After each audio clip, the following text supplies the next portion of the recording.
Friends, welcome back to Minsa academy. তো আমি রিয়া দাস আবার এসে গেছি ম্যাথামেটিক্সের একটা নতুন চ্যাপ্টার নিয়ে, যে চ্যাপ্টারটার নাম হচ্ছে শতকরা, বা ইংলিশে আমরা সেটাকে বলতে পারি পার্সেন্টেজ। তো শতকরা চ্যাপ্টারে কি রয়েছে, আর এই সাইনটাই বা কি করছে? একটা দাড়ি মানে একটা স্ল্যাশ, আর এখানেও শূন্য এখানেও শূন্য, মানে এইটার সাথে শতকরার কি সম্পর্ক? খুব সম্পর্ক আছে, আস্তে আস্তে আমরা দেখব। তো সবার আগে আমরা আসি নামে, যে শতকরা মানেটা কি, বা চ্যাপ্টারের মধ্যে কি রয়েছে, বা এটা আমাদের কি জন্য রিয়েল লাইফে লাগবে। অবভিয়াসলি ম্যাথ আমরা শিখছি শুধুই এক্সামের জন্য নয়, যে এক্সামে ভালো মার্কস এসে গেল তো হয়ে গেল না। ম্যাথের ইচ অ্যান্ড এভরি চ্যাপ্টার আমাদেরকে রিয়েল লাইফে কিছু কিছু সমস্যার সমাধানের জন্য খুব দরকার হয়। সেই জন্যই আমরা অঙ্ক শিখি, বা অঙ্ক শেখা খুব দরকার। তো সবার আগে আসি আমরা নামে। কি আছে? শতকরা। তো শত মানে তোমরা সবাই জানো, শত মানে হচ্ছে 100, রাইট? শত মানে কি? এটা তো ছোট থেকে আমরা জেনে আসছি, 100, 200, শত মানে কি 100। তার মানে আমরা এইটুকু তো আন্দাজ করতে পারছি যে শতকরা চ্যাপ্টারটায় 100 রিলেটেড কিছু থাকবে। আর কিছু হোক না হোক 100 ভাই আছে। এবার 100 রিলেটেড কি রয়েছে আমরা ওটাতে আসি। তো শতকরা যে চ্যাপ্টারটা রয়েছে, এটা বেসিক্যালি ইউজ হয় আমরা যাতে ক্যালকুলেশন, যে কোনো ক্যালকুলেশন আমরা সহজ করতে পারি। বুঝেছো? অনেক সময় অনেক জায়গায় এমন হয় যে যখন আমরা কিছু মানে হিসাব করতে যাই না অনেক কিছু, তো হিসাবের মধ্যে একটু মানে কি বলবো, একটু টাফ জিনিস বা একটু টেকনিক্যাল কিছু জিনিস থাকে, যেগুলোতে আমাদের সমস্যা হয়ে যায় অঙ্ক করতে। মানে টোটালে আমাদের মানে একটা পিকনিক হলো, পিকনিকের মধ্যে আমাদের টোটাল এত টাকা স্পেন্ড হয়েছে। তো এটার মধ্যে অনেক রকমের এমন কিছু ক্যালকুলেশনস হয় যেগুলো আমাদের একটু সমস্যা হয়। অবভিয়াসলি তোমরা এখন বাচ্চা আছো, পিকনিকের দায়িত্ব এখনো নাওনি, শুধু পিকনিকে বাবা মার সাথে গেছো, তাই তো?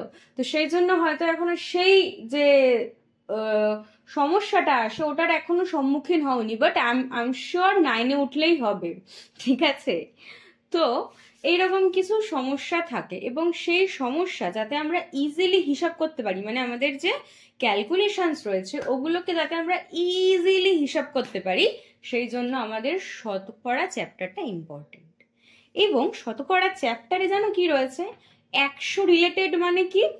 মানে ধরো আমাদের কিছু টাকা স্পেন্ড হয়েছে, তো আলটিমেটলি শতকরা মানে হচ্ছে যে 100 টাকার মধ্যে আমাদের কত টাকা স্পেন্ড হয়েছে বা আমাদের এসেছে। বেসিক্যালি শতকরা মানে হচ্ছে 100 টাকার মধ্যে কি হয়েছে। যখনই আমরা কিছু জানতে চাই শতকরা এত কি হবে, শতকরা এটার শতকরা কি হবে, তার মানেই আমরা এটা জানতে চাইছি যে 100 টাকার মধ্যে কি হয়েছে, লেস হয়েছে, বেশি হয়েছে, লস হয়েছে, প্রফিট হয়েছে, কি হয়েছে। 100 টাকার মধ্যে কি হবে, 100 টাকার মধ্যে হিসাবটা কি আসবে, সেইটাই হচ্ছে আমাদের এই চ্যাপ্টারের মূল লক্ষ্য, বা শতকরা চ্যাপ্টারের মূল লক্ষ্য। ক্লিয়ার হয়েছে? এইবার শতকরার আমরা দেখলাম যে ওয়ালপেপার, মানে যখন আমি জাস্ট লেকচারটা স্টার্ট করলাম তখন একটা ওয়ালপেপার আমাদের ছিল, একটা সাইন দিয়ে এরকম স্ল্যাশ, আর এপাশে শূন্য এপাশে একটা শূন্য। তো এইটা হচ্ছে আমাদের শতকরার সাইন, বা এটা হচ্ছে আমাদের পার্সেন্টেজের সাইন। যখনই আমরা কিছু বলতে চাই বা যখনই আমরা কিছু লিখতে চাই যে 12 শতকরা, তখন আমরা ওটার জায়গায় লিখতে পারি এইটা। বুঝেছো? বেসিক্যালি এই শব্দটার একটা সাইন তো লাগবে, তো এই শব্দটারই একটা সাইন হচ্ছে আমাদের এইটা। This is the sign. Clear? এটা হচ্ছে আমাদের শতকরার সাইন। আশা করি ক্লিয়ার হয়েছে। তো এইবার আমরা আসবো যে চ্যাপ্টারে কি রয়েছে, বা কিভাবে আমরা এর অঙ্কগুলোকে সলিউশন মানে আমরা শিখবো, কিভাবে অঙ্কগুলো আমরা শিখবো। এবার আমরা ওটাতে আসি। তো একটা এক্সাম্পল দিই আগে, ঠিক আছে, যে কি জন্য লাগবে বা কি হিসাবে আমাদের লাগবে। তো উদাহরণস্বরূপ যদি আমি এটা বলি যে একটা পেনের দাম একটা খাতার থেকে 50% কম, তার মানে কি? একটা পেনের দাম একটা খাতার থেকে 50% কম, এর মানে কি জানো? এর মানে হচ্ছে যদি আমাদের খাতার দাম 100 টাকা হয়, তাহলে আমাদের যে পেন হবে তার দাম 50, ঠিক তার হাফ। এইবার এখান থেকে আমরা কিভাবে এটা পাই ওটা আমরা আসবো, বাট অ্যাকচুয়ালি কি জন্য আমাদের এই চ্যাপ্টারটা লাগবে আমরা ওটাতে এখন আছি। তো সাপোজ এটা আমি জানি যে 50% লেস মানে হচ্ছে 100 টাকা যদি একটা খাতার দাম হয়, তাহলে অন্য একটার দাম হবে 50। এবার এই দাম দিয়ে যদি আমাকে যে কোনো খাতার দাম দিয়ে দেয়, সেটা 200 হলো, 300 হলো, 400 হলো, তো সেই হিসেবে আমি তার রেসপেক্টে যে হবে আমাদের পেন, তার দামটা আমরা বের করতে পারবো ইজিলি। ঠিক আছে? যদি আমাদের আগে থেকেই জানিয়ে দেয় যে একটা পেনের দাম একটা খাতার থেকে 50% কম, তাহলে যদি আমরা হিসাব মতো নিয়ে নিলাম যে একটার দাম, মানে যদি আমাদের খাতার দাম 100 টাকা হয়, তাহলে আমাদের যেটা হবে পেন তার দাম 50 রুপিস। তাহলে যদি আমাদের খাতার দামটা বাড়িয়েও দেয়, লাইক 200, 300, 500, তাহলে তখন আমাদের পেনের দাম কি হবে আমি সেটাও জানতে পারবো ইজিলি, তাই তো? তো এটাই হচ্ছে আমাদের শতকরা চ্যাপ্টারের উদ্দেশ্য, আমাদের ক্যালকুলেশনকে ইজি করে তোলা। ক্লিয়ার? এইবার আমরা চলে আসবো আরো কিছু উদাহরণে, আরো কিছু সুন্দর এক্সাম্পল, যাতে জিনিসটা আরো ক্লিয়ার হোক। তো উদাহরণ দিয়েছি, ধরো আমার দাদার কাছে আছে 75 টাকা, আমার কাছে আছে 50 টাকা, আমার বোনের কাছে আছে 35 টাকা। ঠিক আছে? এইবার ধরো আমি জানতে চাইছি আমার দাদার কাছে তো সব থেকে বেশি আছে, তাহলে দাদার কাছে আমার থেকে কত টাকা বেশি আছে যদি আমি সেটা জানতে চাই। তো চলো তাহলে দেখি এটা আমরা কিভাবে জানতে পারি। চলো দেখি সহজভাবে। তো দেখতেই পাচ্ছি ভাই দাদার কাছে 75 আছে আর আমার কাছে তো 50 আছে, তাহলে আমরা লিখবো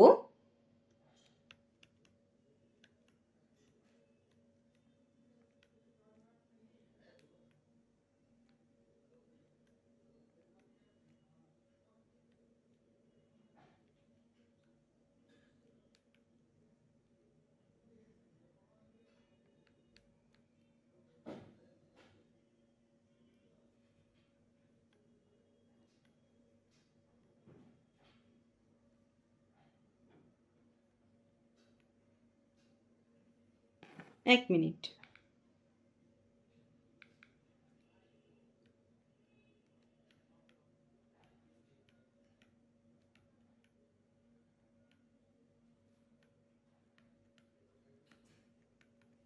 আমার থেকে দাদার কাছে বেশি আছে, তো দাদার কাছে আছে 75, আমার কাছে আছে 50, এটাকে মাইনাস করলে আমি পেয়ে যাব যে দাদার কাছে আমার থেকে কত টাকা বেশি আছে। তাহলে আমরা দেখছি আমার দাদার কাছে আমার থেকে 25 টাকা বেশি আছে। এইবার ধরো আমি জানতে চাইলাম, ধরো সেম ভাবে এখন দাদার কাছে 100 টাকা হয়ে গেছে, সাপোজ আমি এটা করছি না, সাপোজ দাদাকেও একটা লোক এসেছে বা একটা আঙ্কেল এসেছে, এসে কিছু টাকা দিয়েছে, আমাকেও সেম টাকাই দিয়েছে, মানে এখনো দাদার কাছে আমার থেকে 25 টাকাই কিন্তু বেশি আছে সাপোজ। তাহলে যদি আমি এমন হয় যে দাদার কাছে এখন অনেক টাকা আছে, অনেক অনেক, আমার কাছেও অনেক আছে, বাট স্টিল দাদার থেকে আমার কাছে একটা পার্টিকুলার অ্যামাউন্টের টাকাটা লেসই আছে, তো যদি অনেকটা বেশি অ্যামাউন্ট হয়ে যায় তখন আমরা কি করব? তখন আমরা পার্টিকুলার নাম্বারটা সবসময় আনবো, বা আমাকে কি প্রতিবার হিসাব করতে হবে? মানে যতবার দাদার কাছে টাকা বাড়বে বা আমার কাছে টাকা বাড়বে ততবার কি আমাকে দেখতে হবে যে দাদার থেকে আমার কাছে এত টাকা বেশি আছে? বারবার দেখতে হবে না। এটার জন্যই আমাদের শর্টকাটে রয়েছে শতকরা। তাহলে কি দেখবো আমরা? আমরা দেখব যে দাদার কাছে আমার থেকে শতকরা কত টাকা বেশি আছে, মানে 100 টাকার মধ্যে যদি আমি হিসাব করি, তাহলে 100 টাকার মধ্যে দাদার কাছে কত টাকা বেশি আছে। তাহলে যদি আমি 100 টাকার হিসাবটা পেয়ে যাই, তাহলে দাদার কাছে এখন যদি লাখ টাকাও এসে যায় বা 1000 টাকা, লাখ টাকাও এসে যায়, তাও আমি জানতে পারবো যে দাদার কাছে এত টাকা হলে আমার কাছে এত টাকা লেস থাকবেই। বিকজ যদি অ্যামাউন্টটা সেম ভাবে যেতে থাকে তাহলেই, অবশ্য তাহলেই, ঠিক আছে।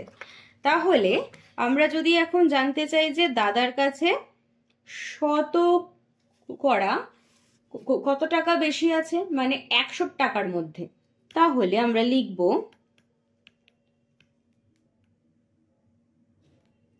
লিখব কি, আচ্ছা আমরা কিন্তু ভাঙবো, একদম স্টেপ বাই স্টেপ যাব। আমরা লিখবো যে 50 টাকার তুলনায়, যেটা আমার ছিল, তো 50 টাকার তুলনায় দাদার কাছে বেশি আছে, দাদার কাছে বেশি আছে কত, 25 টাকা।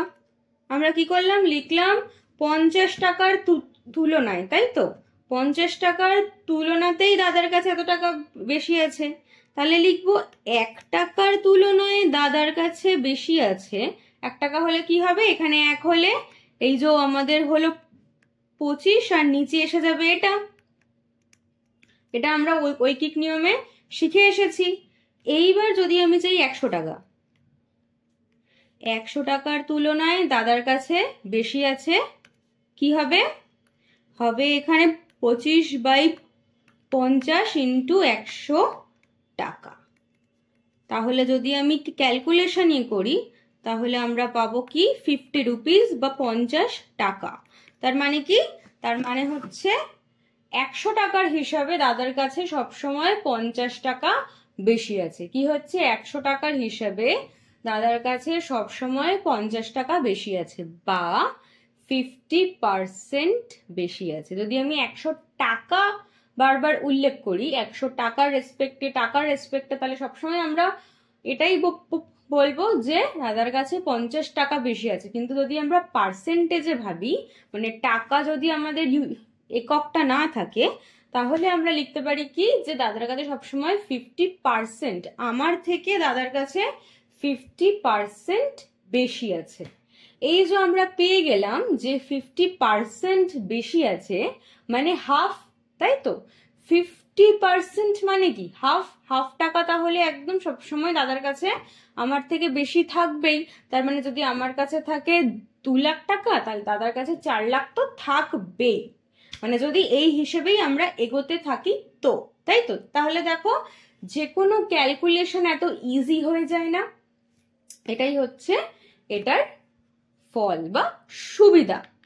এবার আমরা সেকেন্ড একটা জিনিসে আসি, যে দাদার থেকে আমার শতকরা কত টাকা কি আছে, লেস আছে। দেখো, দাদার কাছে কি অ্যামাউন্টের টাকাটা বেশি আছে ওটা তো আমি নিয়ে নিলাম, কিন্তু আমাকে তো এটাও জানতে হবে যে আমার কাছে দাদার থেকে কি অ্যামাউন্টের টাকা লেস আছে, তাই তো। তাহলে সেটাও আমাদের জানতে হবে। তাহলে সেম ভাবে আমরা লিখবো, ওখানে যেমন আমরা লিখেছিলাম 50, মানে 50 টাকার তুলনায় দাদার কাছে এত টাকা বেশি আছে। এখানে যেহেতু আমার জন্য আমি লিখছি যে আমার কাছে কত টাকা কি আছে, লেস আছে, তো সেই জন্য আমি এখানে লিখবো যে দাদার 75 টাকার তুলনায়, বিকজ দাদার থেকে আমার কাছে এত টাকা কি আছে, লেস আছে। তাহলে আমরা সেভাবেই লিখবো যে দাদার 75 টাকার তুলনায়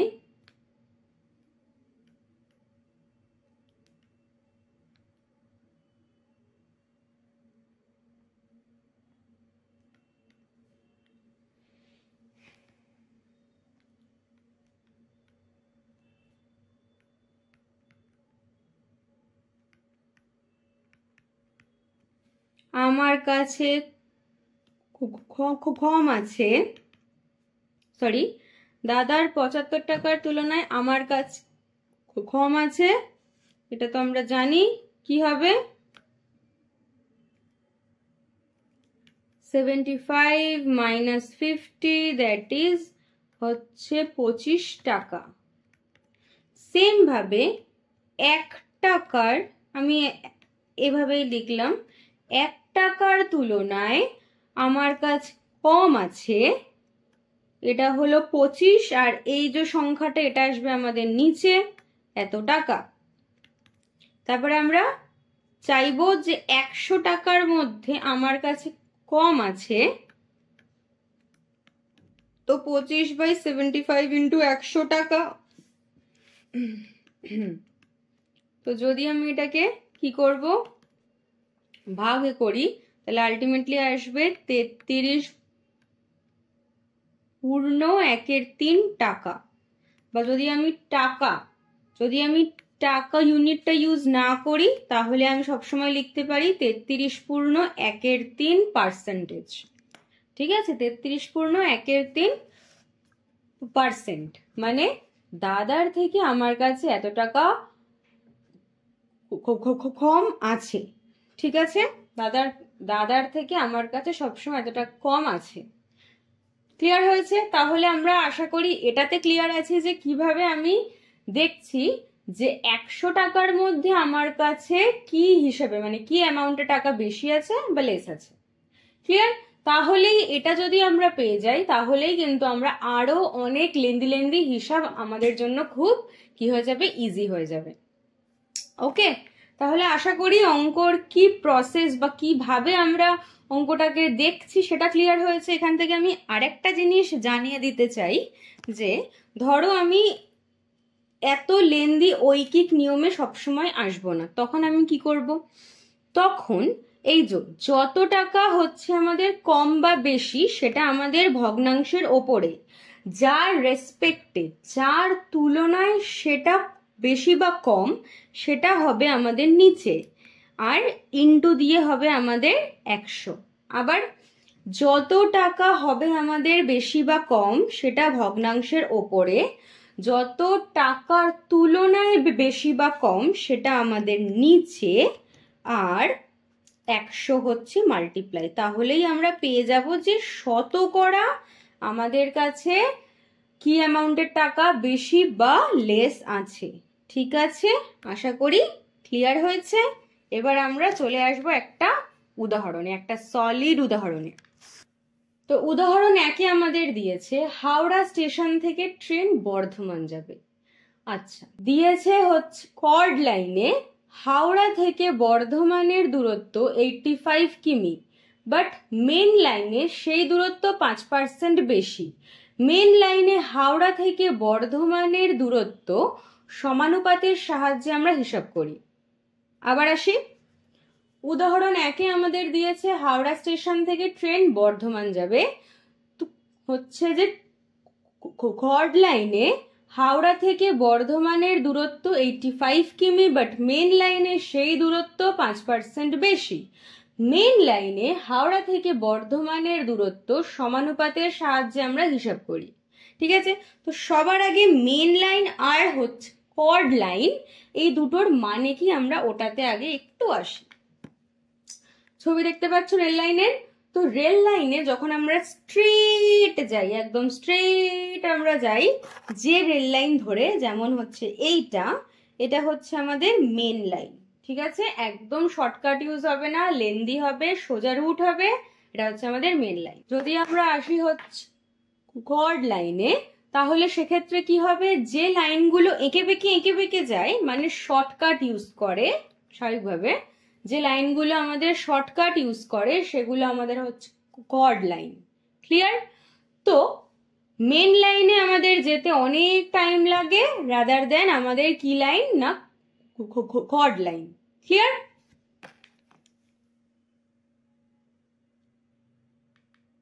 আচ্ছা, তো আবার আমরা অঙ্কে এসে যাই। তো উদাহরণটা আমরা জানি, এবার আমরা ডাইরেক্ট আসবো সমাধানে।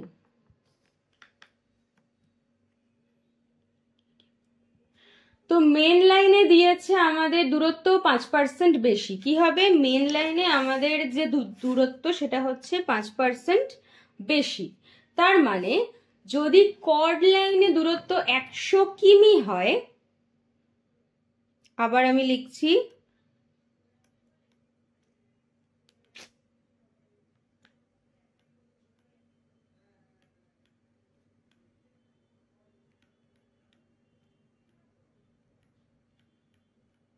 মেন লাইনে দূরত্ব 5% বেশি।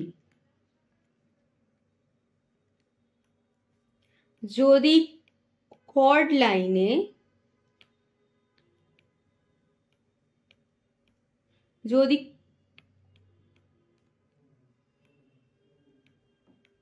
আমাদের দূরত্ব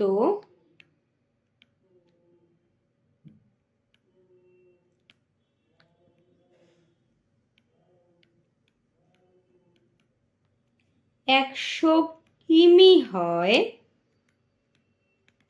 তাহলে মেন লাইনে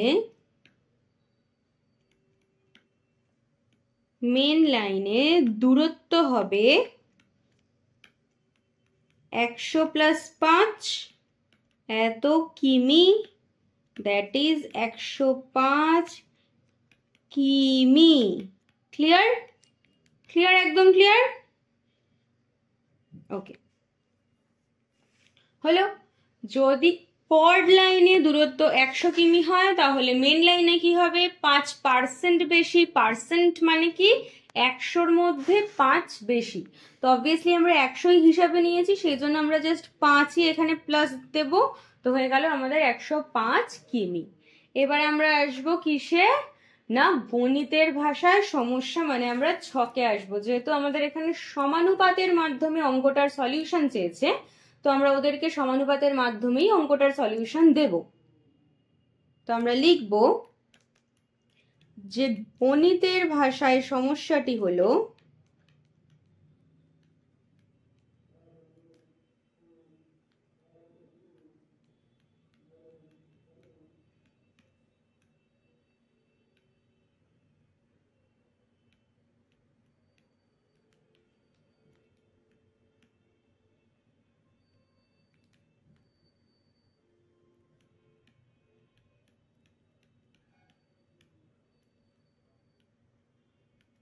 ওকে। তো এক সাইডে আমরা লিখব হচ্ছে কর্ড লাইনে দূরত্ব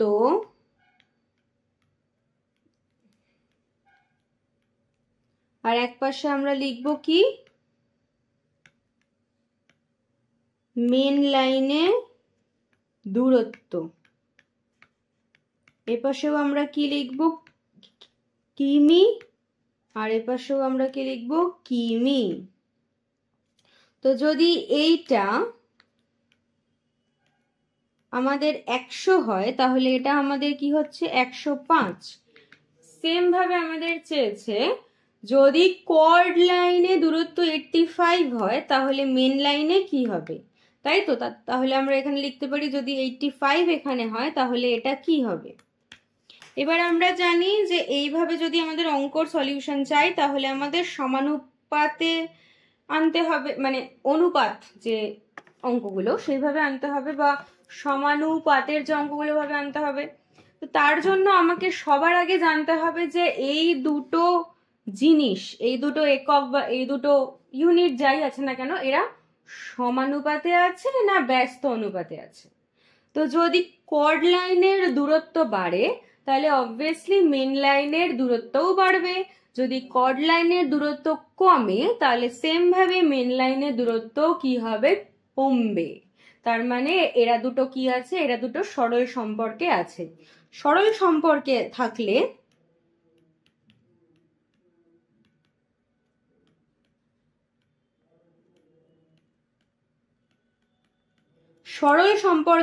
আমরা এভাবে লিখতে পারি যে 100:85, মানে এটা, তারপর এটা, তারপরে লিখবো আমরা হচ্ছে =105:x। এটা আমরা আগে শিখে এসেছি। তো এই হলো আমাদের সমানুপাত, যেখানে আমরা x এর মান জানি না। এটা হচ্ছে আমাদের প্রথম পদ, এটা হচ্ছে আমাদের দ্বিতীয় পদ, এটা হচ্ছে আমাদের তৃতীয় পদ, এটা হচ্ছে আমাদের চতুর্থ পদ। তাহলে সমানুপাতের অঙ্ক অনুযায়ী আমরা জানি চতুর্থ পদ ইজ ইকুয়ালস টু দ্বিতীয় পদ ইন্টু তৃতীয় পদ বাই আমাদের হচ্ছে প্রথম পদ। এবার যদি এটার আমরা ক্যালকুলেশনে আসি তাহলে আলটিমেটলি আমাদের অ্যান্সার আসবে 89.25 কিমি। মানে যদি আমাদের পড লাইনের দূরত্ব 85 কিমি হয় তাহলে আমাদের মেন লাইনের দূরত্ব হবে 89.25 কিমি। ক্লিয়ার? তাহলে এইভাবে শতকরা বা 100তে কি হবে সেটা জানলে আমরা যে কোনো মানের জন্য আমরা ক্যালকুলেশন খুব ইজিলি আমরা পেয়ে যাব। ক্লিয়ার হয়েছে? তাহলে আশা করি এই অঙ্কটা মানে একটা উদাহরণ তোমাদের একদম একদম ক্লিয়ার হয়েছে। আমরা চটপট চলে যাব আমাদের নেক্সট উদাহরণে। উদাহরণ 2 আমাদের স্ক্রিনে দিয়েছে যে আজ আমি বাড়ি থেকে স্টেশনে তাড়াতাড়ি পৌঁছাবো। যদি বাড়ি থেকে স্টেশনে যাওয়ার সময় 20% লেস করতে হয় তাহলে আমার গতিবেগ কতটা বাড়াতে হবে। এটা খুব স্বাভাবিক যে যদি আমাকে কোনো জায়গায় খুব তাড়াতাড়ি মানে রেগুলার টাইমের চেয়ে আমাকে যদি তাড়াতাড়ি যেতে হয় তাহলে আমাকে নিজের স্পিড খুব বেশি করতে হবে, তাই তো? যদি আমি ধিকিয়ে ধিকিয়ে সেম ভাবে হাঁটি তাহলে অবভিয়াসলি আমি তাড়াতাড়ি যেতে পারবো না, রাইট? তো সমাধানে আসি আমরা। তো এখানে কোনো একক আমাকে দিয়ে দেয়নি বা কোনো সংখ্যা যে স্টেশনে যেতে আমার এত সময় লাগবে বা এত স্পিডে যাব ওরকম কিছু আমাকে দিয়ে দেয়নি। তো ওটা আমাদের নিজে থেকে ধরে নিতে হবে, ম্যাথ মানেই অ্যাজিউম, ঠিক আছে? তো ধরি আমার বাড়ি থেকে স্টেশনে 100 একক পার সেকেন্ড বেগে গেলে 100 সেকেন্ড সময় লাগে।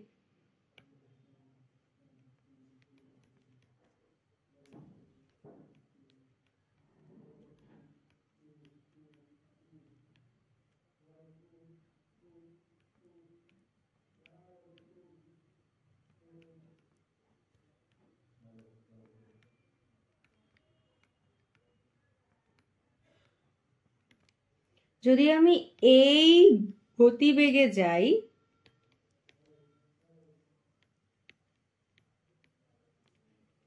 কি হয়? তাহলে আমাদের সময় লাগে কত? 100 সেকেন্ড। সবই আমরা 100 হিসাবে নিচ্ছি এখানে, দেখো, বিকজ যেহেতু কোনো পার্টিকুলার সংখ্যা আমাকে দিয়ে দেয়নি বা কোনো মান দিয়ে দেয়নি তো আমাকে সবকিছুই 100 হিসাবেই আমরা নিতে থাকি, ঠিক আছে? তো যদি 100 একক পার সেকেন্ড বেগে আমি যাই তাহলে আমার সময় লাগবে 100 সেকেন্ড। তো আমরা আসি কিসে? আমরা আসবো গণিতের ভাষায় সমস্যা।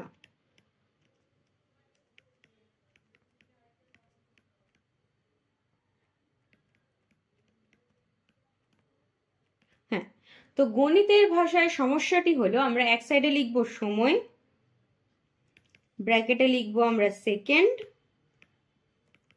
আর এক সাইডে আমরা লিখবো হচ্ছে গতিবেগ, যার ইউনিট কি হয়? একক পার সেকেন্ড, রাইট? আচ্ছা, তো যদি সময় আমাদের 100 সেকেন্ড হয় তাহলে আমাদের বেগও কি হবে? 100 আমরা এখানে নিয়ে নিয়েছি। এবার যদি সময় আমাদের 20% কি করতে হয়? লেস করতে হয়।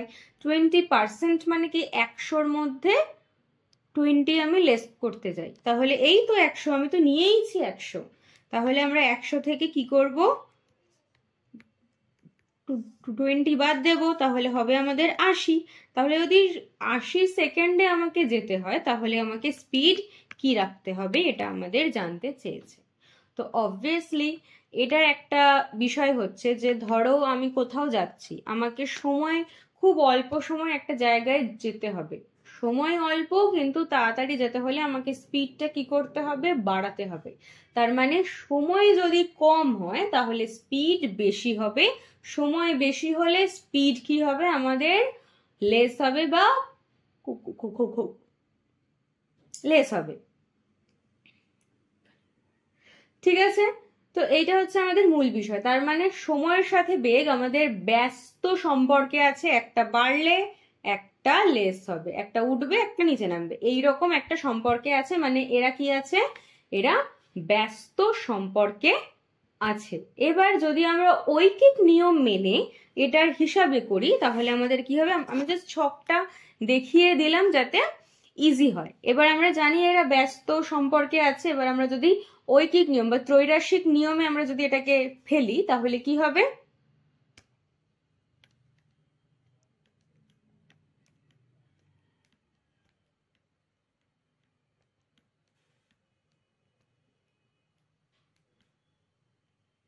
একশো সেকেন্ডে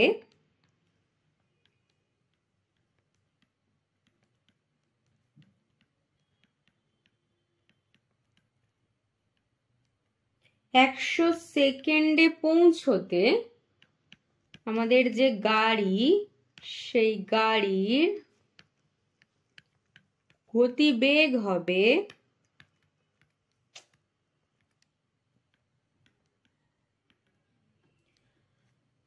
100 একক পার সেকেন্ড।